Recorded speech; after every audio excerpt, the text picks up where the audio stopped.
Hello. Good morning, good afternoon. कैसे हैं आप लोग? ठीक ठाक हैं? खैरियत से हैं? आज है 28 फरवरी, मंडे का दिन है। और हमारे सामने ये फॉरेक्स फैक्ट्री की वेबसाइट खुली हुई है। इसमें हम देखते हैं कि आज के दिन में और इस वीक में कौन कौन सी इम्पोर्टेंट अनाउंसमेंट्स हैं और किन चीज़ों का हमें ख्याल रखना है, ताकि हमारी जो ट्रेडिंग स्ट्रेटेजी है वो डिस्टर्ब ना हो और हम फोकस रहें उन चीज़ों पे जिसमें ट्रेड अपॉर्चुनिटी हमारे लिए बन सकती है। तो इस वीक में नॉन फार्म पेरोल्स का जो डेटा है काफ़ी इम्पोर्टेंट है, जो कि फ्राइडे के दिन 4 मार्च को 6:30 PM पे। उससे पहले जो इम्पोर्टेंट है वो अपेक की मीटिंग है 2 मार्च को, वेडनेसडे के दिन। और ट्यूसडे के दिन इम्पॉर्टेंट है आपका ऑस्ट्रेलियन से डेटा आ रहा है, कैश रेट का, और स्टेटमेंट आ रही है, रेट स्टेटमेंट ऑस्ट्रेलियन डॉलर की जो बैंक की है। इसके अलावा 6:30 PM पे कनाडा का जीडीपी का डेटा है, काफ़ी इंपॉर्टेंट है ये। और उससे ज़्यादा इंपॉर्टेंट चीज़ें जो चल रही हैं, जो आप लोग जानते हैं, रशिया और यूक्रेन के दरमियान जो टेंशन है, जो वॉर का सीन चल रहा है, तो वो एक अपनी एक जगह है, उसकी वेटेज है, उसकी वजह से जो भी है हमारा जो मेटल्स है और जो डॉलर है वो टाइम टू टाइम अप्रिशिएट हो रहा है। और कुछ समझ में नहीं आ रहा है कि बेसिकली क्या किया जाए।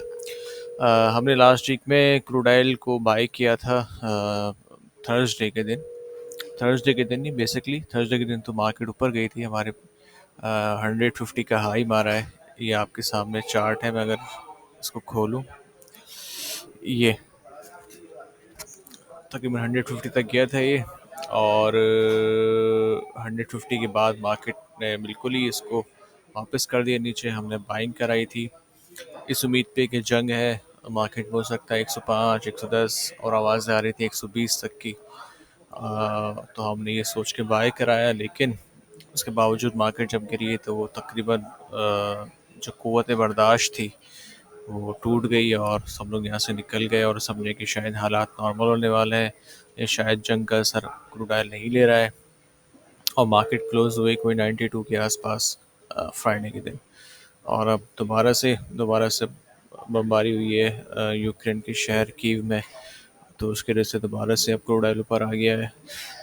तो इस वक्त सिनेरियो कुछ इस तरह से बना हुआ है। देखें, टेंशन तो ये है अपनी जगह पे। अगर किसी को काम करना है ऑयल में तो वो अच्छा खासा अमाउंट रख के, क्योंकि आपके सामने ये रेंज है कि मार्केट 8-9 डॉलर 10 डॉलर यही मूव कर रही है। तो अगर आप रीजनेबल स्टॉप लॉस अगर लगा सकते हैं तो 85 84 का स्टॉप लॉस लगा लें, और बाय में रहें, जब जब गिरे बाय करते रहें। अगर ये टेंशन हुई रहती है और पीस की तरफ नहीं जाती है तो क्रूड ऑयल हो सकता है मुसलसल डिप दे के ऊपर आता रहे। तो इस तरह से तो आपके पैसे बन जाएंगे। वरना अगर आप चाहें कि मैं स्कैल्पिंग ट्रेड कर लूँ और जहाँ से बाय करूँ थोड़ा सा स्टॉप लॉस लगाऊँ तो वो हिट ना हो, तो ये बहुत काफ़ी रिस्की मैटर रहेगा। आपको थोड़ा सा अपनी इन्वेस्टमेंट साइज को बड़ा करना पड़ेगा। और अगर आप इस गेम में रहना चाहते हैं, ऑयल की बात कर रहा हूँ सिर्फ, दूसरी चीज़ों की बात नहीं कर रहा हूँ, तो आपको थोड़ा सा मॉडरेट स्टॉप लॉस रखना पड़ेगा, थोड़ा रीजनेबल। जिस तरह से आपके सामने रेंजेस हैं, 8-9 डॉलर ही क्रूड ऑयल मूव कर रहा है। तो अगर क्रूड ऑयल में कुछ करना है तो इतना बड़ा स्टॉप लॉस आपको रखना पड़ेगा। खैर, मैं मेरी तरफ से कोई रिकमेंडेशन नहीं है कि आप ऑयल को बाय करें, सेल करें। मैं ऑयल से थोड़ा दूर रहता हूँ। फिलहाल चलते हैं मार्केट की तरफ। मार्केट में हमारे सामने नॉन फार्म पेरोल्स का डेटा है। दो इंपॉर्टेंट चीज़ें आ रही हैं, नॉन फार्म पेरोल्स और ओपेक की मीटिंग। और इस वजह से हमारा crude oil, Canadian currency, US dollar काफ़ी जो है वो वॉलेटाइल रहेंगे। उससे ज़्यादा वॉलेटाइल रहेंगे ये जो वक्तन फ़वक्तन बम्बार्टमेंट हो रही है यूक्रेन के ऊपर।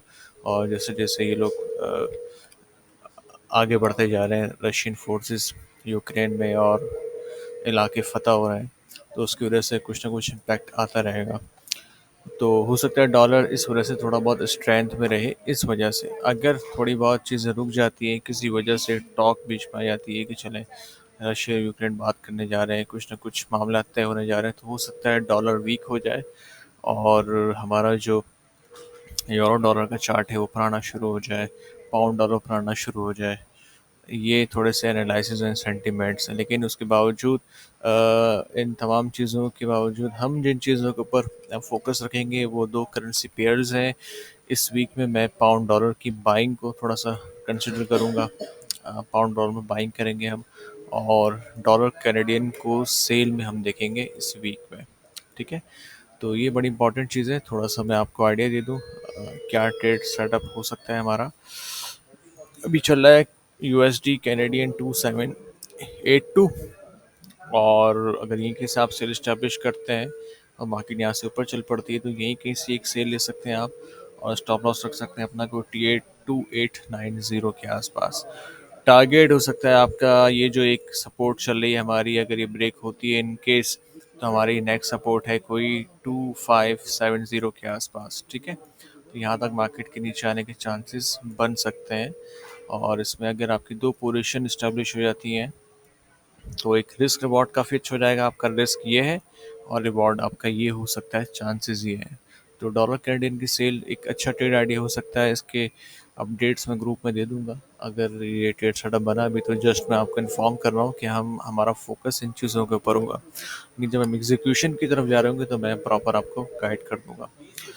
तो एक चीज़ हो गई ये। दूसरी चीज़ है हमारी पाउंड डॉलर की। पाउंड डॉलर चल रहा है इस वक्त 3367, यानी 1.3367, और इसमें ध्यान कुछ इस तरह से है, इसको डेली चार्ट में देखना पड़ेगा, या H4 में हम आ जाते हैं, और इसमें बाइंग शाइंग हम करेंगे कोई अगर मार्केट नीचे आ जाती है तो एक अच्छा लेवल ये हो सकता है। अगर यहाँ से रिजेक्शन मिली हमें और नीचे जाने के लिए मार्केट को थोड़ी सी ज़्यादा ही स्ट्रगल करनी पड़ी, तो हो सकता है ये सपोर्ट एज अ वर्क करे 3320 का लेवल, यहाँ से हम बाइंग कर लें।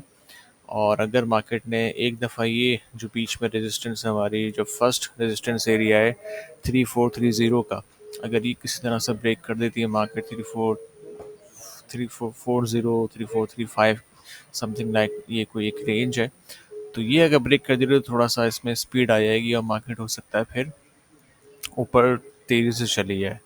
हो सकता है इन बिटवीन जब तक ये रेजिस्टेंस से मार्केट थोड़ी सी टक्कर खा के नीचे आ जाए, यहाँ पे हो सकता है एक हायर लो फॉर्मेशन बन जाए और फिर यहाँ से मार्केट ऊपर जाए। स्टॉप लॉस हमारा अभी तक कोई डिसाइड तो नहीं हुआ है, लेकिन हम फिर भी इसमें जो भी लो शो बनेगा अकॉर्डिंग टू, तो फिर हम वैसे स्टॉप लॉस पर रख लेंगे 3240 में भी, या 3220 के आसपास हमारा स्टॉप लॉस हो सकता है। और अगर मार्केट में H4 में तो लोअर लो फॉर्मेशन बन सकती है, और डेली चार्ट में मे भी मार्केट अगर आती है तो ये तकरीबन डबल बॉटम तो नहीं, डबल बॉटम से ऊपर ही का कोई रेंज है, क्योंकि ये बेसिकली ये लोअर लो फॉर्मेशन बनेगी हमारी, तो यहाँ से ऊपर जाने के चांसेस हो सकते हैं।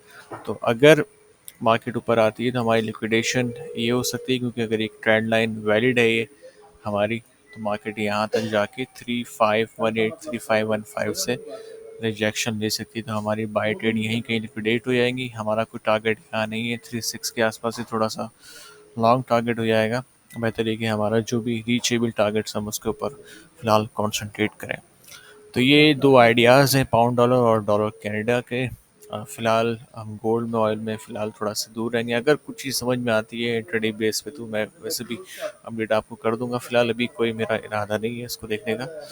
हमारा इरादा पाउंड डॉलर और डॉलर कैनेडियन का है। इसमें जो भी समझ में आता है उसमें करेंगे, और चीज़ों ने अगर इजाज़त दी तो इंटर होंगे, राज भी नहीं है कि हम इसमें इंटर हों। तो फिलहाल के लिए भी इतना ही। उम्मीद करता हूँ आपको वीडियो पसंद आई होगी। अगर पसंद आई तो चैनल को सब्सक्राइब कर सकते हैं आप। अगर कुछ ग्रुप में आप ऐड होना चाहते हैं ताकि आपको अपडेट्स मिलते रहें तो आप ग्रुप ज्वाइन कर सकते हैं, मुझसे कांटेक्ट कर सकते हैं। फ्री लर्निंग कोर्स है अभी फ़िलहाल वो चल रहा है, कुछ उसके लेक्चर्स हो चुके हैं, कुछ बाकी हैं। उसमें पार्टिसिपेट करना चाह रहे हैं तो उसमें भी कर सकते हैं। व्हाट्सएप पे आपको उसकी डिटेल्स मिल जाएंगी तो भी ज्वाइन कर सकते हैं। तो ये 3-4 चीज़ें हैं, इनसे आपको फ़ायदा मिल सकता है। फ़िलहाल के लिए भी इतना ही। इंशाल्लाह मिलते हैं फिर आपसे अगली वीडियो में। जब तक अपना ख्याल रखिएगा। अल्लाह हाफ़िज़।